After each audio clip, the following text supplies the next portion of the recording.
everybody, welcome to my channel. So today I'm going to do a little unboxing and we're also going to make a tumbler with today's video. So I got this tumbler. It is Go2Craft. It is a cup heat press machine, so just a tumbler press. I got this for free to do a review. So what we're going to do is we're going to open it up, look inside. I'm going to share with you guys everything, and then I'm going to show you how to make your tumbler with this machine. One thing I love making is tumblers. They are super easy to make. They're one of the easiest things to make as long as you have all the supplies for it. But let's do some unboxing and see what we have. I will have the link and the links for everything that I do use in this video. So let's get ready to unbox.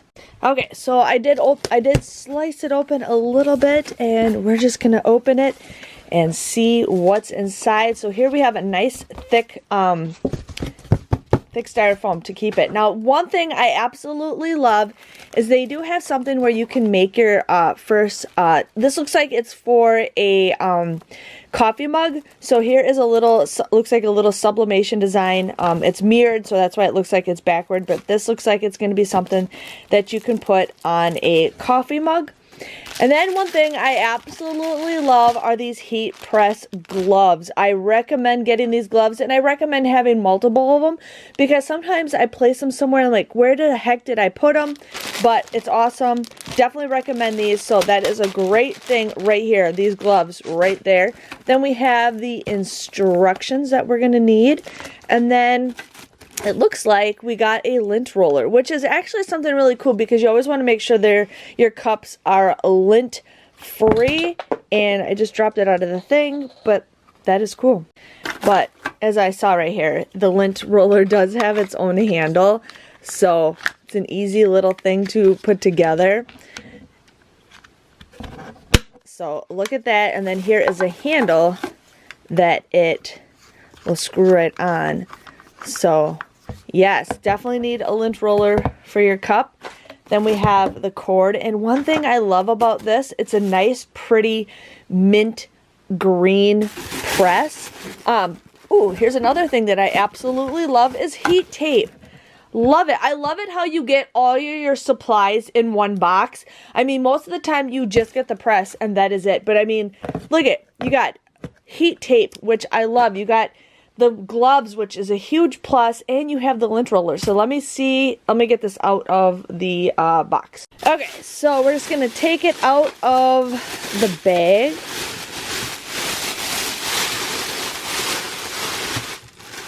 And it is it's got some weight to it, which I do like. I mean, it is a metal heat press. But here we go. There is the plastic wrap that is on the thing that you want to peel off. I know some people don't peel it off. I sometimes don't peel it off, but that one is a big one, so I had to peel it off. But super awesome. So what happens is this one has a little latch to it to lock it down. I know some you just push down and it stays, but this one has a little lever. As you can see, it goes right there, and that is how you lift it up. Then we have the plug-in. Now this one would actually go right here on the side, so you would actually just kind of push it in, or not push it in, but you would plug it in and then you tighten it up right there. We have a green button, and voila. And then we have the cord, which this would plug in right into, usually it's the back. Right here it is the side. So let's plug this in just like that. So now what we're gonna do is I'm gonna show you guys how to make a tumbler, but let's plug this in and see what buttons we got first. Okay, so we have it plugged in. So the first thing you're gonna do is you want to turn it on, and you just push that little green button right there on the side. So now it's starting to warm up. This actually warms up really fast. So you have Fahrenheit or Celsius. I will be doing Fahrenheit. So what I'm going to be doing is I am going to figure out my time.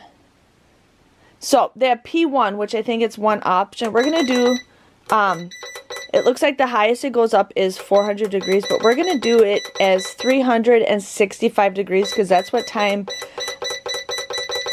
I do my tumbler. So here it's going to be warming up to 365 degrees. Now it's going to ask me how many seconds I want it to be, and I'm going to do 75. Oh, I'm going down. Okay. We're going to go up to 75. Okay, so I have it as 75. So right now it is still warming up. So we're going to have it warm up for 365 degrees for 75 seconds. Here, these little knobs are what you want to do is you want to make sure it's tightened. Now, what I usually do is when the machine is cold, which I'm going to shut this off because I'm not ready for it yet. When the machine is cold, I will actually put my tumbler in there and have it all ready to go because you want to have it be nice and tight ahead of time. So the next thing I'm going to do is show you guys all the supplies that I use to make my tumbler cup. So these are the supplies that I use for my tumbler cup. Now I use 20-ounce tumblers. I got these on Amazon. I will put a link below, but I have used these and I absolutely love these. I have made so many tumblers with them. Well, one thing I like about this is you got the box. I don't know the brand, but the one thing that I love is it comes with like the little grippy thing on the bottom, and it does come with a straw, but here is just a basic sublimation tumbler that we're going to use. Now the difference is, I'm going to give you guys a heads up, sublimation is you have to have special paper and you have to have special ink. Now I have videos that show what I did for that stuff, but you cannot just print off regular stuff. You cannot just print it off with your regular ink. You have to have a sublimation ink. Basically, the ink will fuse into the metal. So I know a lot of people are like, well, can't I just do it this way? No, you have to have special ink. You have to have special paper. You also have to have special items to do this. So we got our tumbler. It is a sublimation tumbler. I also have sublimation paper. Now I get the A sub. This is the kind that I have. I absolutely love it. It just looks like regular paper, but I thought I opened this already. I did open it. It just re-stuck to the thing. But the only thing is one side will say A sub and the other one is blank. So you're going to make sure you always print, you know, on the blank side. So this is the design I got. I just got this on Etsy. I found out what size I needed it through the comments on Amazon when I bought this, but I will put below like what size I do it for these sublimation cups. Everybody does it differently. I like mine nice and tight, but I got this. As you can see, it does say A sub on here, and here is a nice little design. I absolutely love Halloween. I love majority of these characters. If you guys can see, this guy's my favorite. He's right there in the middle. So we got that printed. Now you can print it whenever. If you want to print that day, you can print a couple days. One thing I do recommend with your sublimation printer is make sure you're printing at least once a week or every couple days. I went 3 weeks without printing and my ink started becoming kind of wonky because it can clog up pretty easier because it's a different kind of liquid than regular printing. So make sure you guys are always printing, and I will have more videos on information like that. Another thing you want to have is sublimation tape. Now, they did provide this small tape, which is awesome. I have stuff that's a little bit wider, and I have stuff that's even wider. I'm almost empty out of this one. I do have to get more, but I will show you guys how to tape, especially with this small tape. And then another thing you need are these big pink awesome gloves. So the next thing I'm going to do is wrap my cup around the tumbler. Okay, so you have your tumbler and you have your design. One thing is, you want to make sure you always mirror your images. This one is an image where I don't have to really mirror it. It could have either way. But another thing that I see a lot of people make a mistake is make sure yours is placed upright. Okay? You always want to make sure it's placed upright. Now, you can have it where you can tightly do that. I have actually some inserts that I've gotten that actually kind of help hold this, and I do have some that I can share with you guys on that. But one thing I like about this is it holds it for me. It keeps it from not having my cup roll around. Now, I got one that I got from Etsy, I got one from Amazon, and then I got some from another website. But basically what you're going to do is you're going to make sure it's nice and even. Now, I have a little bit of a gap. Some people like to overlap it. Some people don't. Another thing is you want to have it nice and tight up at the top of the cup. And then I have a little bit of a white showing on the bottom, because when I was doing, when I had the cup, or when I had it over the cup, I would ghost. Now what does that mean? It means that you get like white little marks on it, and I hate that. So I have it where it just looks like, just like this. We're going to use the tape that we got from the box. So you just need a little bit of a piece of tape, and what I kind of do is I press down on it, and you're going to want this to go as tight as possible. This might be a little too, yeah, okay. So you're going to have it like that. Now I've seen some people do this with very little tape, and I've seen people do it with a ton of tape. I'm the person where I like to have a ton of tape because I don't want to have ghosting. I want to make sure it's absolutely tight, because you don't want to have a white line when you have the seam together, because you will see white lines. As you do more and more tumblers, you'll learn that. So I'm going to continue going through this and making it tight. There's a little bit of a gap. Now, let's say if you do mix up and you have somewhat of a gap, you can always lift these pieces of tape here, and you can always just adjust it. But you want to have it nice and tight so it presses evenly. The next thing I do is I actually put my tape on the seam. So you're going to kind of put it on the little lip, and you're going to press down really hard, because you want to make sure that the seam is 100% together.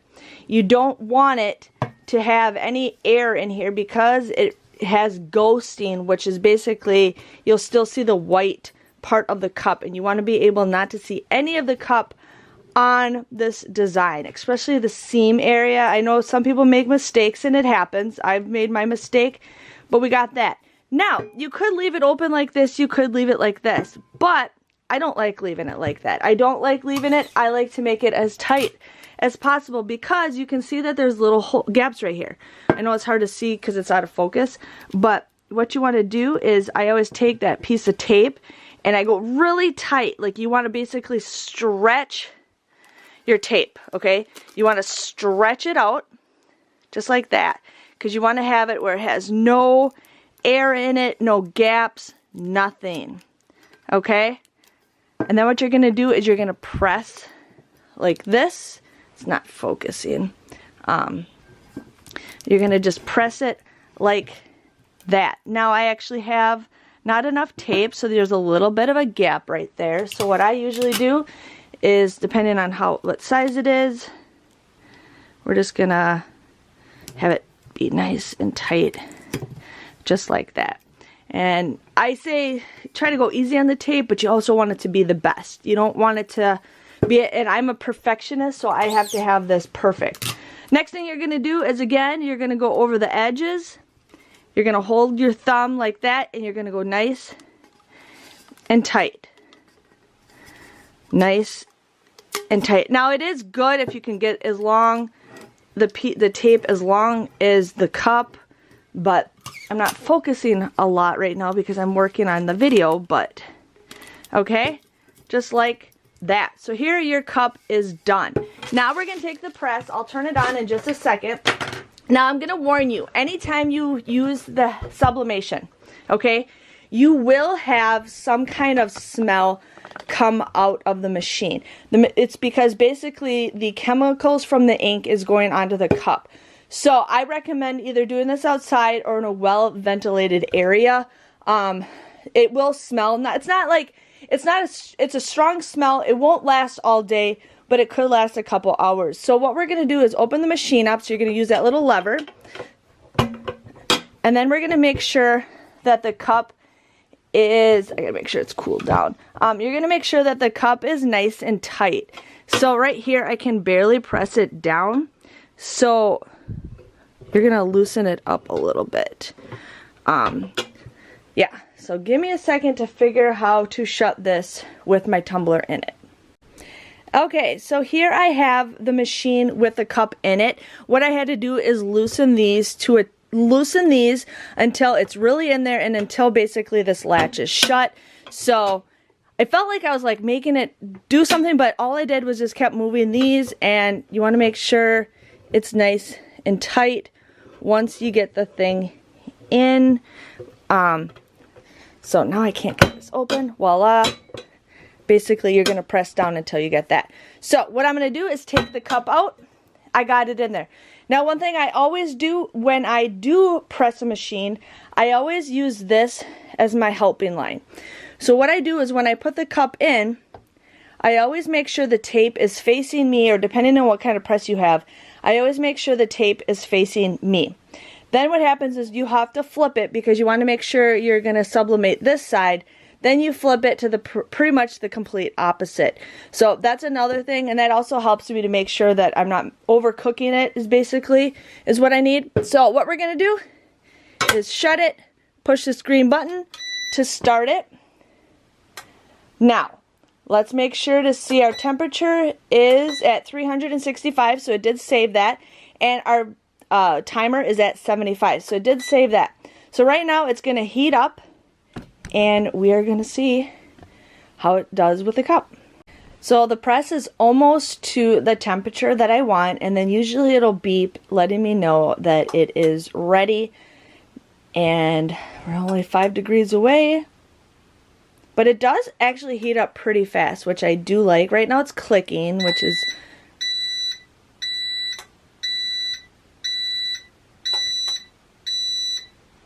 Okay. Okay, I just hit enter to shut the alarm off. So like I said, I always put the cup kind of facing me right here. Then what you're going to do is press down on it. And since I loosened it up, or I changed the thing when I was... Now, I don't know how to turn... Okay. The timer is already started. You just have to push enter. One thing I'm going to give you guys a heads up. I know this one doesn't show it, but sometimes the cup temperature will go down. It's because the temperature, this one doesn't show it, but on my other heat press, and if you guys ever are clicking, the press is warmed up, but the cup is cold, so the temperature might go down, but it does fluctuate as it is. It doesn't matter if the temperature is changing while it's cooking. You just want to make sure it's cooking pretty good. So the timer is going to go down, and then I'm going to flip it when the timer goes off, and I'll show you guys how to do that next. Okay, so make sure you have your gloves on because that cup might be hot. You're just going to hit enter to okay it. We're going to flip it over to where the tape is directly on the other side. We're going to press down and hit enter. And the timer has started some more, so we're going to let that bake. Okay, the cup will be done in just a second. So again, we're going to hit OK. And then I usually shut the machine off when I'm done. So here is the cup. It's going to be extremely hot, so we're just going to let it cool down. Now, I noticed that it has this goo on it. I don't know where that came from. I don't know if that's from my glove or if it's from the ink, but you want to try to wipe it off as best as you can because you don't want it to be on the machine when you use your machine next time. So look at that, it cleaned off. I don't know where that pink came from. It might have been from my gloves. I don't think so, but you're just gonna lock that away, and now I'm gonna let the cup cool down a little bit because it is extremely hot, and then we will peel it. Some people say let it be a cold peel. Some people say let it be a hot peel. I just kind of let it just be until I can touch it again, and then I always put it on like a pot holder or something like that because whatever you might have for a surface, it could melt it because that cup could be extremely hot. But I'm just going to wait a second to let it cool down a little bit more. Okay, so I waited just a little bit. So what you're going to do is just start peeling off the tape. I know some people have like scissors. I kind of just peel off the tape as I go. You can do this however way you want to, but just be prepared. This cup does not feel as hot as what I'm used to, but let me get some scissors. Okay, so I just had to cut some of the tape up on the top. Now, my thing did separate a little bit. I've never noticed that before, but it's okay. It's okay. You know, the more cups you make, the more you'll learn on the seam. But let's just take some of the tape off. I like to just open it right up and see how it is. Now, every machine is different. So if I told you guys my temperature, that might not be the same temperature that works for you. So I'm just giving you guys a heads up on that. But let's just open it up. Oh, I love it. I love it. Now, this actually meant to have a seam there because it's the design, because it's giving you that puffy look. But I gotta put my gloves on because the cup is still hot. But, oh, it just lifts right up. And voila, there is my cup. Look at that, you guys. It turned out awesome. I do have a little bit of a white up on the top of the cup, which is okay. But it's better that I did not ghost. I'm going to see if I have any ghosting on here. And if I don't, that's even better. I don't see any ghosting, which is a miracle, you guys. But yeah, I like to have a little bit of the white showing on the bottom. So, but this cup turned out perfectly awesome. It is nice and bold. I mean, it looks like it's a true like 3D print. Then what I'll do is I'll put the bottom on and I'll put the top on. But super easy to make a cup. I said it's one of the easiest things to do. I will have more videos showing you guys how to make more tumblers. I'll even make a coffee mug with this and I'll show you guys how to make that. But this tumbler turned out to be perfect and I am super excited to use it for this Halloween season. So if you guys enjoyed this video, please let me know by giving this video a great big thumbs up. I will put the links below for everything. Thank you, Go2Craft, for letting me use this tumbler press. I am super excited to use it. I absolutely love the color. The color is what got me, but I am super excited to do more things with Go2Craft. Again, thanks for watching, and I will see you guys next time. See you later. Bye-bye.